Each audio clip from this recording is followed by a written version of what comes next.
விட்டுட்டு போயிட்டாங்களா? So guys கவலையே படாதீங்க, அதுக்கு என்கிட்ட ஒரு சொல்யூஷன் இருக்குது. So guys first of all ஒரு 1 மந்த்துக்கு வந்து ரொம்ப கஷ்டமாக இருக்கும்.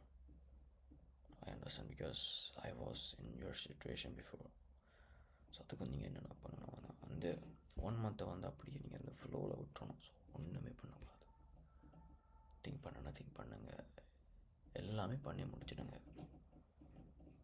அந்த செகண்ட் மந்த்லாம் கைஸ் வந்து தில் இருக்குது, அதெல்லாம் உங்களுக்கு ஒரு வெறிய ஒரு மோட்டிவேஷன். ஸோ அந்த மோட்டிவேஷனை கரெக்டாக யூஸ் பண்ணி உங்களோட செல்ஃபை வந்து பில்ட் பண்ணுங்கள். Go to the gym, make more money and get some new habits. So guys இதான் வந்து சிம்பிள் மேட்டர். ஸோ இதெல்லாம் வந்து பெரிய விஷயமாக வந்து ஆக்காதீங்க. ஸோ கைஸ் லவ்லாம் வந்து ஒரு simple matter. So guys thank you for வாட்சிங். ஸோ இந்த வீடியோ வந்து உங்களுக்கு வந்து யூஸ்ஃபுல்லாக இருந்திருக்கும்னு நினைக்கிறேன்.